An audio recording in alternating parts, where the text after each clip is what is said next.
And for more on what could happen next, Richard Johnson joins us now. He's a lecturer in US politics and international relations at Lancaster University in England. Thank you so much for being with us.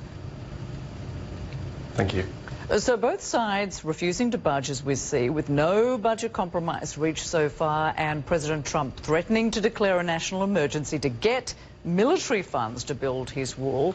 Where's this all going, do you think, and how might this shutdown end? Well, if it continues into next week, we're looking at the longest federal shutdown in US history. The record was 21 days under President Bill Clinton. On the one hand, you have members of Congress, including members of the president's own party, who are increasingly feeling that this needs to be resolved as quickly as possible. But on the other hand, the president, I think, is reasonably relaxed about the length of time on this. The language which he's used about this going on for months or years, although hyperbole, suggests that, the thing that he's concerned about the most is this policy commitment on the wall. And I think that's because he's thinking about his core supporters, who at the end of the day is the first constituency that President Trump thinks about when he takes action.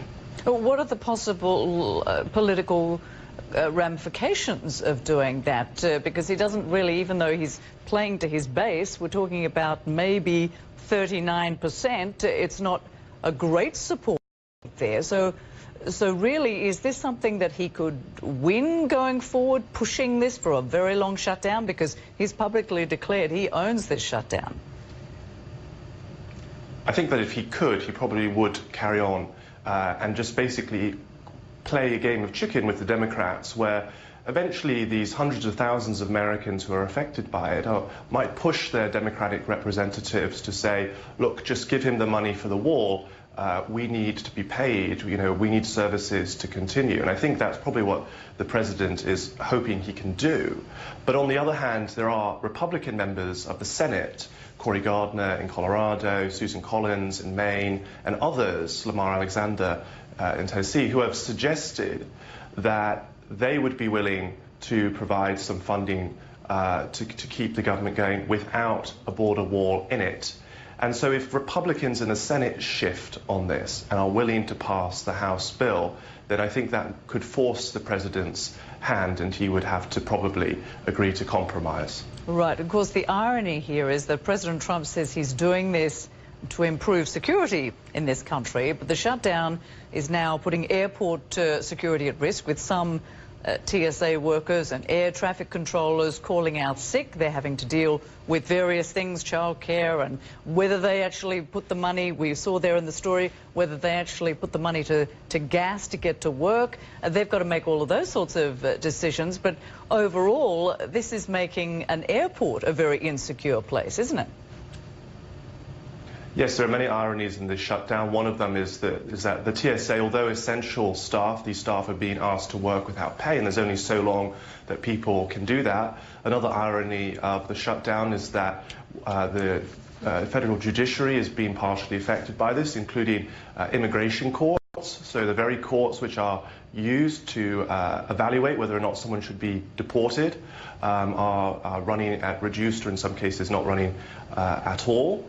And so we can see throughout the United States there are certain communities which are very heavily affected by this. Native American communities are another community where their services, the services that many Americans rely on state and local funding for, like the fire and police, are actually through a federal funding stream through the Interior Department. And those communities now face basic everyday services potentially being disrupted or ended, which would have a very serious impact.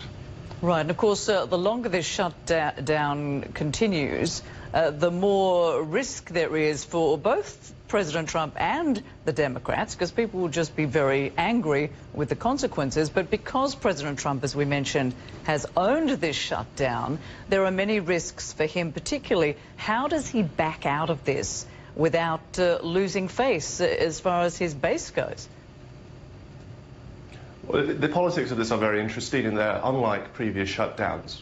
So, for example, when President Obama was president and the congressional Republicans successfully shut down the federal government for a time in an effort to get him to make shifts on the Obamacare policy, President Obama took action to make the shutdown as visible in Americans' everyday lives as possible, because he knew that the blame was being directed not towards him, but to congressional Republicans. So, for example, his administration very visibly shut national monuments such as the World War II and Vietnam memorials, which don't really need staff and could be left open unstaffed. But he made sure that those were shut as a way of demonstrating the far-reaching effects of the shutdown. I think the Trump administration is trying to minimize the impact of the shutdown so that they can continue this for a much longer period of time, because they know that the person who's getting the blame in this is not Congress this time, but the president, and that's a new political dynamic.